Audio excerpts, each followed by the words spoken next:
मालेगांव आने की वजह ये है कि मालेगांव जो शहर है वो भिवंडी की तरह ही पावरलूम का शहर है और पावरलूम के कारोबार को एक तरह से नई दिशा देने के लिए हमारी कोशिश है। और आपने देखा होगा कि असेंबली में इस ताल्लुक़ से एक लक्षवेदी हमने लगाई थी और लक्षवेदी जब लगी तो मिनिस्टर ने डिटेल में पावरलूम के विषय में जवाब दिया। और ख़ुशी की बात यह है कि जो हमने बुनियादी बात रखी थी कि टेक्सटाइल जो बहुत बड़ा कारोबार है जिसमें बड़े बड़े प्लेयर हैं उससे प्लेन पावरलूम को अलग करो और प्लेन पावरलूम के लिए सरकार क्या करना चाहिए इसके लिए 1 महीने के अंदर सबकी बात सुनकर सरकार कुछ फैसला करे। मुझे खुशी है कि समाजवादी पार्टी की इस डिमांड पे जो है सम्माननीय चंद्रकांत पाटिल जी ने कमेटी बनाई, जो कमेटी जीआर के माध्यम से ऑफिशियल कमेटी बनी जिसमें हम कुछ आमदार हैं और दादा भूसे उसके चेयरमैन हैं। और आज उसकी पहली मीटिंग मुंबई शहर में सुबह 11 बजे हुई और हमने ये तय किया है कि आने वाले दिनों में हमारी कोशिश रहेगी कि कमेटी का जो पीरियड है उसी के अंदर सभी लोगों की बात सुनकर सरकार को अपनी रिपोर्ट दे दे। और खुशी की बात मुझे ये है कि मालेगांव शहर में अब इतनी बेदारी आ गई है कि सरकार काम कैसे करती है, असेंबली काम कैसे कर सकती है, असेंबली का इस्तेमाल करके कैसे हम सरकार से बात कर सकते हैं। आज मालेगांव में पावरलूम कल्चर है, सुबह वहाँ पावरलूम की मीटिंग थी, चेयरमैन भी वहीं थे जो इसकी कमेटी के बनाए, तो आप यहाँ पर मीटिंग के अंदर देखिए मीटिंग 1 घंटे की थी। आज हम लोगों को ऐसा पता चला है कि वो मीटिंग में आए और फोटो खिंचवाए और चले गए। देखिए इस तरह की बातों का मैं जवाब नहीं देता, वहाँ मिनट्स होती है, वो सरकारी मीटिंग है, किसने क्या कहा उसके आपको पेपर्स बाहर मिलेंगे, पूरी बात होगी। मीटिंग का रायमल पूरा तय हुआ, मैंने अपनी बात रखी, चेयरमैन की इजाज़त ली और जब मुझे लगा मैं मुतमईन हो गया कि सारी बातें आ गई तो मैंने मालेगांव शहर को जो वादा किया था, जो जनाब अबू वासिम आज़मी साहब ने वादा किया था कि हम 3 तारीख को यहाँ आके तमाम मालेगांव शहर के लोगों की बात सुनेंगे, वो वादा पूरा मैंने किया। मैं 1 मिनट भी नहीं रुका, कहीं भी नहीं रुका। देखिए कमेटियों पे और तरक्की की बातों पे सियासत नहीं होनी चाहिए। हर किसी को एक प्लेटफॉर्म पे आके इस जो एजेंडा है उस पर बात करना चाहिए। और मुझे बहुत अफसोस है कि इसको लेके सियासत हो रही है। मैं भी कमेटी का रुकन हूँ और मुझे अपनी जिम्मेदारी मालूम है, मैं एक MLA हूँ और ये पहली बार नहीं किसी कमेटी का मैं सदस्य बना हूँ। बड़ी जिम्मेदारी से असेंबली में आवाज़ उठाई। आज आप इस तरह की बातें कर रहे हैं तो क्यों नहीं असेंबली में आप आवाज़ उठाते और कहते कि हमको कमेटी बनाना चाहिए या स्टडी करना चाहिए। बिल्कुल सियासत नहीं होनी चाहिए।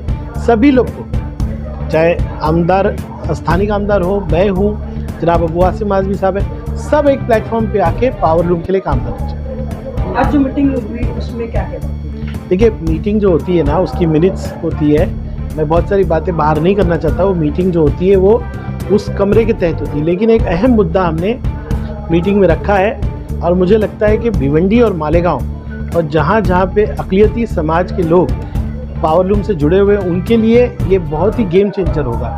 हमने सरकार को कहा कि अगर आप कहते हो, सरकार कहती है कि 12 लाख पावरलूम महाराष्ट्र में है, जिसमें से 6 लाख भिवंडी में है, 3.5 लाख जो है मालेगांव में है और इससे जो वाबस्ता लोग हैं माइनॉरिटी के हैं, तो शरिया कंप्लायंस करने वाले तरीके से हमको आप फाइनेंशियल मदद दो। यानी कि बेशतर मुसलमान इससे सरकारी मदद नहीं लेते क्योंकि उसमें इंटरेस्ट इन्वॉल्व है। मैंने सरकार से ये कहा है और कमेटी से कहा है कि आप जो इंटरेस्ट देते हो उसकी जगह पे इंसेंटिव दो, यानी मदद दो।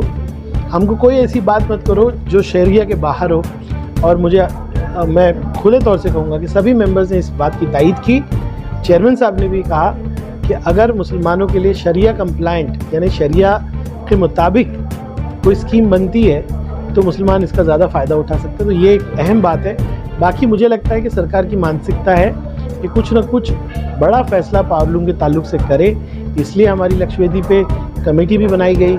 एक सीनियर मिनिस्टर है दादा भूसे साहब, उनको चेयरमैन बनाया गया और अब आने वाले दिनों में मुझे लगता है कि कमेटी जल्द से जल्द मिलकर कोई ना कोई बड़ा फैसला इस पर ले।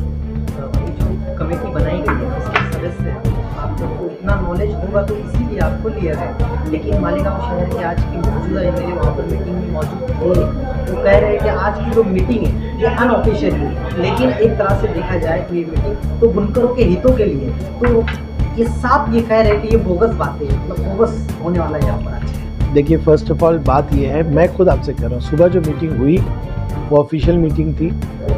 समाजवादी पार्टी की तरफ से किसी ने नहीं कहा कि शाम की मीटिंग कोई ऑफिशियल मीटिंग, ये कहने की कोई ज़रूरत नहीं। मैं एक रुकन हूँ, एक एमएलए हूँ, हमारे साथियों से मिलना, आना, बात करना, चीज़ों को समझना ये मेरा फ़र्ज़ है। कभी भी हमने नहीं कहा ये कोई ऑफिशियल मीटिंग है, लेकिन ऑफिशियल मेंबर तो हूँ।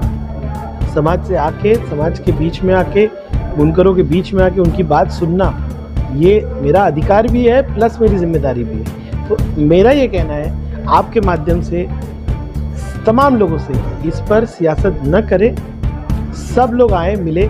आज मुफ्ती साहब मीटिंग में आए थे, मेंबर नहीं है, हमने उनका इस्तकबाल किया, तो इसका मतलब क्या है? मैं तो कह रहा हूँ कि सभी को एक प्लेटफॉर्म पे आके काम करना चाहिए, साथ देना चाहिए। बिल्कुल सियासत आज से बंद इसके ऊपर। मेरा सिर्फ कहना है सभी लोग को मिलके शहर के लिए, बुनकरों के हित के लिए काम करना है।